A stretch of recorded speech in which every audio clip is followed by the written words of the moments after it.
नमस्कार दोस्तों, स्वागत है आपका हमारे चैनल स्ट्रेट डेफ में। आज अर्थात 12 नवंबर की परिक्रमा में हम करने वाले हैं दिल्ली ब्लास्ट के बारे में बिंदुवार चर्चा। आपको पता ही होगा कि परसों अर्थात 10 नवंबर 2025 को दिल्ली के लाल किले के पास रेड फोर्ट मेट्रो स्टेशन के गेट के नंबर 1 के निकट एक कार में हुए विस्फोट ने हम सबको दहला दिया है। सबसे पहले स्ट्रेट डे परिवार की ओर से सभी मृतकों को श्रद्धांजलि और घायलों के लिए प्रार्थना कि वे शीघ्र स्वस्थ हों। अब इस विस्फोट के बारे में बात करने से पूर्व आपको हम ये बता दें कि पिछले लगभग 11 वर्षों से भारत में आतंकवादी विस्फोट होने बंद हो गए थे। कदाचित यही कारण है कि इस समय हम सभी आश्चर्यचकित हैं, क्योंकि उसके पहले हमको, आपको, सबको या लगभग सभी भारतीय को ये विस्फोट की आवाज़ सुनाई देना या विस्फोट की घटना सुनाई देना आम बात हुआ करती थी। कभी यहाँ ब्लास्ट हुआ, कभी वहाँ ब्लास्ट हुआ, और कभी साइकिल में, कभी स्कूटर में, कभी कार में। ये हमारे दैनिक जीवन का अंग बन चुकी थी लगभग 11 साल पहले की अगर आप घटना देखें तो। आज एक दशक के बाद एक ऐसा विस्फोट हुआ, तो आज हम सभी, आप सभी मिल करके इस पे आश्चर्य जता रहे हैं। लेकिन इस घटना ने कई संकेत एक साथ दिए हैं। इस विस्फोट से, इसके साथ साथ फरीदाबाद का जो टेरर मॉड्यूल सामने आया है, इसके जो लिंक जुड़ रहे हैं, इन सब घटनाओं से जब आप डॉट्स को लिंक करेंगे तो बहुत सारी चीज़ें खुल के सामने आ रही हैं। अब हम सब इसी पे चर्चा करने वाले हैं। प्रश्न उठता है कि ये जो घटना विस्फोट की हुई है, ये किन बातों का विशेष रूप से संकेत कर रही है। प्रारंभिक जांच जो अभी हुई है ना, उसमें ये समझ में आ रहा है कि ये एक आतंकवादी हमला था। लेकिन अभी अधिकारी क्या मान रहे हैं, उनका कहना यह है कि ये एक आकस्मिक विस्फोट था, जो एक टेरर मॉड्यूल, जो उसे फरीदाबाद टेरर मॉड्यूल भी कहा जा रहा है, वाइट कॉलर टेरर मॉड्यूल भी कहा जा रहा है, उसके एक सदस्य द्वारा घबराहट में ट्रिगर किया गया। अब प्रश्न ये उठ रहा है कि फरीदाबाद टेरर मॉड्यूल हो या कोई आतंकवादी मॉड्यूल हो, उसका जो सदस्य था वो क्यों घबरा गया, क्या ऐसा कारण था।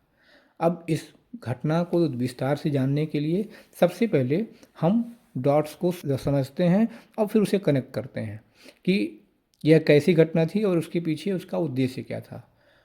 घटना निश्चित रूप से दिल दहला देने वाली थी और उद्देश्य इसका यह था कि भारत को, जो कि बहुत लंबे अरसे से विस्फोट की कोई आवाज़ नहीं सुन रहा था, यदि हम नक्सलवादी हमलों को छोड़ दें तो अब इस समय चूँकि नक्सलवादी भी आत्मसमर्पण कर रहे हैं, तो उनकी भी घटनाएं कम होती चली जा रही हैं। और जैसा कि गृह मंत्री ने अपना वक्तव्य दिया है कि मार्च 2026 तक कोई भी नक्सलवादी, कम से कम लड़ने वाला नक्सलवादी, भारत भूमि पर नहीं रह जाएगा। तो वो एक अलग पक्ष है, हम उस पर फिर कभी बात करेंगे। यहाँ हम बात कर रहे हैं आतंकवादी मॉड्यूल की। उसमें जो निष्कर्ष निकल के अभी सामने आ रहा है कि विस्फोट से पहले इस, मतलब पूरे घटनाक्रम की शुरुआत हो रही है कि फरीदाबाद में जब ये वाइट कॉलर टेरर मॉड्यूल पकड़ा गया, जिसमें मुख्य रूप से पाकिस्तान के जैश ए मोहम्मद आतंकी समूह से जुड़े रेडिकल मुस्लिम युवा डॉक्टर शामिल पाए गए, जिन्हें बाद में हो सकता है कि कभी मीडिया द्वारा या कभी कुछ विशेष सम्मानित जनों के द्वारा बताया जाए कि वो दिग्भ्रमित युवा हैं। जैसा कि पहले भी आतंकवादियों के मानवाधिकार की जब बात की जाती थी तो बताया जाता था कि वो तो भ्रमित युवा है, पागल युवा है।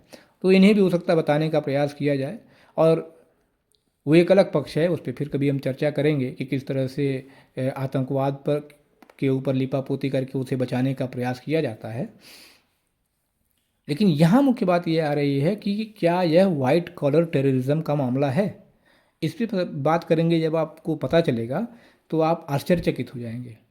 अभी इस विस्फोट की जांच एनआईए जो दिल्ली पुलिस कर रही है, और उस क्षेत्र में जहां विस्फोट हुआ है वहां यूएपीए अर्थात अनलॉफुल एक्टिविटीज़ प्रिवेंशन एक्ट की धारा 16 और 18 लगाई गई हैं। साथ ही एक्सप्लोजिव सब्सटेंस एक्ट की धारा 3 और 4 भी लगाई गई है। वाइट कॉलर टेररिज्म के बारे में बात करने पे चलते हैं हम आपको लेकर फरीदाबाद, जहां कुछ दिन पहले, अभी हाल ही में, एक टेरर मॉड्यूल पकड़ा गया है।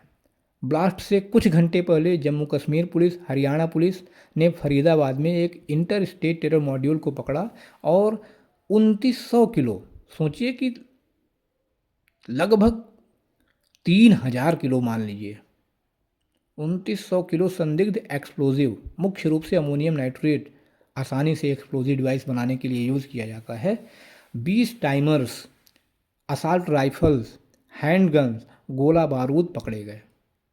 और आश्चर्यचकित करने वाली बात यह है कि ये सब अधिकांश डॉक्टर्स के वहाँ पकड़े गए। वो डॉक्टर जिसको हम और आप भगवान मानते हैं, जिसको ये मानते हैं कि ये हमारे जीवन रक्षक हैं, उन डॉक्टर्स के भेष में ये आतंकवादी काम कर रहे थे। क्या आवश्यकता थी उनको इतने व्यापक मात्रा में एक्सप्लोजिव मटेरियल रखने की, राइफल्स रखने की, टाइमर्स, गोला बारूद रखने की? बड़ी बात तो ये आ रही है कि ये जो टेरर मॉड्यूल फरीदाबाद का पकड़ा गया, ये जैश ए मोहम्मद और अल कायदा से जुड़े अंसार गजवात ए उल हिंद से जुड़ा हुआ था। अभी तक की जांच में जो बात सामने आ रही है वो यह है कि लाल किले के पास हुए विस्फोट में जो बम प्रयोग हुआ था वो अमोनियम नाइट्रेट फ्यूल ऑयल के प्रकार का था, जो फरीदाबाद से मिली सामग्री से मेल खाता है। अब बात करते हैं कि इस मॉड्यूल में कौन कौन से लोग शामिल थे जिन्हें वाइट कॉलर टेररिज्म के रूप में डिफाइन किया जा रहा है। पर अभी हमने आपको बताया कि वो सब के सब अधिकांश डॉक्टर थे, और डॉक्टर्स का मतलब ये हो गया कि उनकी शिक्षा दीक्षा बहुत अच्छे तरीके से हुई है। जब मैं शिक्षा दीक्षा की बात कर रहा हूँ तो इसलिए कह रहा हूँ क्योंकि पहले जब आतंकवादी पकड़ा जाता था तो लोग उसका यह करके बचाव करते थे कि वो तो अशिक्षित है, गरीब है, बेरोजगार है, उसको शिक्षा ही नहीं मिल पाई, नहीं तो वो डॉक्टर या इंजीनियर बन रहा होता। वो नहीं कुछ मिला, बेरोजगार था, इसलिए उसने आतंकवाद को अपना लिया। आज की स्थिति देखिए उससे ठीक उलट हो गई है। सभी शिक्षित डॉक्टर्स आए। सबसे पहला नाम इसमें आया डॉक्टर उमर मोहम्मद का, जो ब्लास्ट वाली कार का मालिक भी था और संभावित सुसाइड बॉम्बर भी बताया जा रहा है। सुरक्षा एजेंसियां क्या निष्कर्ष में अपने बताएंगी वो एक अलग पक्ष है, लेकिन अभी तक जो चर्चाएं आ रही हैं सामने उसमें इसका नाम पहले आया है। पुलवामा का रहने वाला यह डॉक्टर जो था अल फलाह मेडिकल कॉलेज फरीदाबाद में डॉक्टर के रूप में कार्य कर रहा था। ऐसा माना जा रहा है कि यह फरीदाबाद मॉड्यूल का सदस्य था और गिरफ्तारियों के बाद छटपटाहट में, घबराहट में आईईडी को ट्रांसपोर्ट कर रहा था, जो आकस्मिक रूप से वहाँ दिल्ली में रेड फोर्ट के पास फट गया। अब ये आकस्मिक रूप से फट गया या जानबूझ के उसे विस्फोट किया गया, ये अभी आगे जांच में बात सामने आएगी। अब आप आइए दूसरे आरोपी के पास चलते हैं। रेडिकलाइज्ड मुस्लिम यूथ, शिक्षित, शिक्षित में भी डॉक्टर, एक बहुत वाइट कॉलर कह लीजिए प्रोफेशनल डॉक्टर मुजम्मल शकील या मुजम्मिल अहमद गनई, जो फरीदाबाद में ही गिरफ्तार हुआ और उसी हॉस्पिटल में काम कर रहा था अल फलाह में। उसके किराए के घर से 358 किलो एक्सप्लोजिव अमोनियम नाइट्रेट मिला है, 12 सूटकेस मिले हैं। चौंकाने वाली बात यह है कि यह भी एक डॉक्टर ही है। शकील लगभग 3.5 साल से धौज गांव में रह रहा था। अगला आरोपी भी डॉक्टर ही है, डॉक्टर आदिल अहमद राथर, जिसे सहारनपुर उत्तर प्रदेश में गिरफ्तार किया गया है। और यह आदिल अहमद वो है जिसके ऊपर श्रीनगर में जैश ए मोहम्मद आतंकवादी समूह के समर्थन में पोस्टर लगाने का आरोप है। इसके बाद एक और नाम सामने आया, वह भी डॉक्टर है लेकिन महिला है। उसका नाम है डॉक्टर शाहीन शाहिद। शाहीन शाहिद से लखनऊ में अभी पूछताछ जारी है और ऐसी संभावना जताई जा रही है कि ये भारत में जैश ए मोहम्मद आतंकी समूह के महिला विंग की हेड के रूप में काम कर रही थी। अब इसकी कार में जांच में असाल्ट राइफल मिली, जो कि एक सामान्य डॉक्टर के घर आसानी से मिलना अपने आप में प्रश्न चिन्ह लगाता है कि उस डॉक्टर को असाल्ट राइफल की अचानक से या कभी भी किस तरह की आवश्यकता पड़ गई। क्या उसका किसी से विवाद चल रहा था जिसकी सुरक्षा में उसने रखा था? ऐसा तो नहीं है।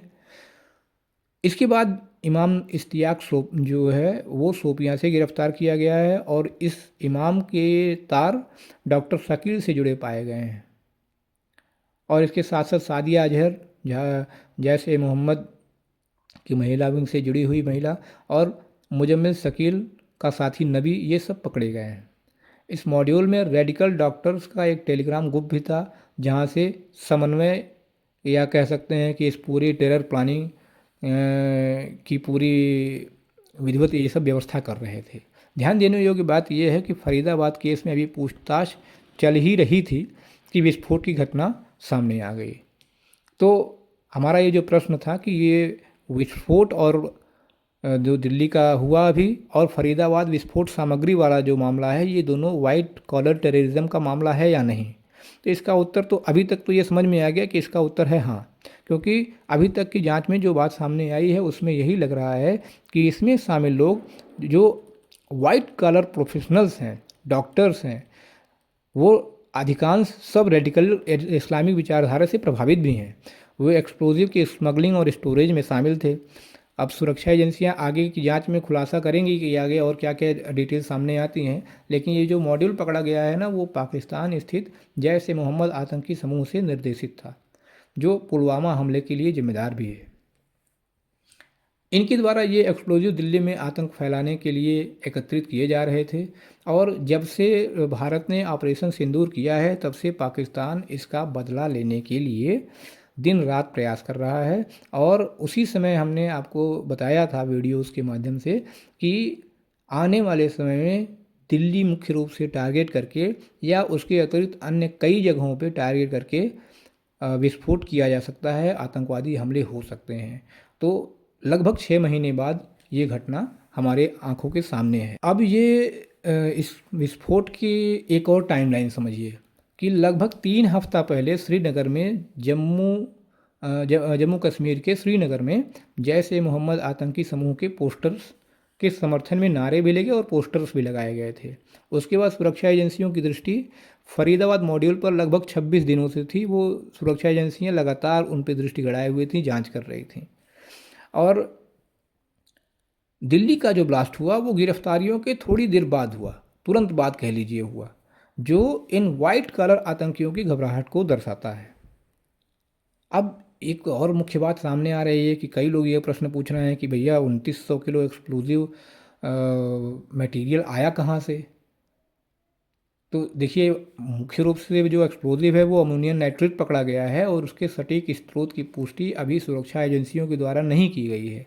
लेकिन जब सामान्य रूप से इस पर विचार करेंगे आप, तो आपको ये पता चलेगा कि इन पूरे एक्सप्लोजिव्स के स्रोत में दो बातें सामने आती हैं। पहला ये है कि या तो इसे स्थानीय रूप से थोड़ा थोड़ा करके खरीदा गया हो, उसको एक स्थान पर एकत्रित रखा गया हो, क्योंकि अमोनियम नाइट्रेट भारत में खेती और खनन के लिए प्रायः उपलब्ध रहता है, और या फिर इसे किसी पाकिस्तान या बांग्लादेश के माध्यम से भारत में स्मगल किया गया हो।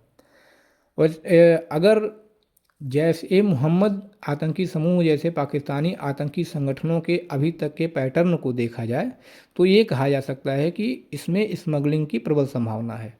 हालांकि यह भी अभी अनुमान ही है, वास्तविक साक्ष्य तो हमारी सुरक्षा एजेंसियां बताएंगी ही। अब प्रश्न ये उठता है कि ये विस्फोटक सामग्री पाकिस्तान या बांग्लादेश से आई तो किस मार्ग से आई होगी, इस पर थोड़ा सा विचार कर लेते हैं।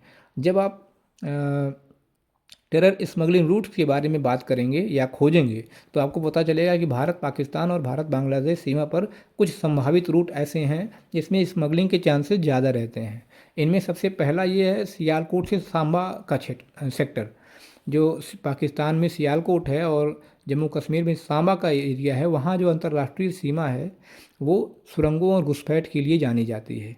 जैसे मोहम्मद और लश्कर तोयबा जैसे ग्रुप्स यहाँ से हथियार और एक्सप्लोजिव्स का स्मगलिंग करते रहे हैं।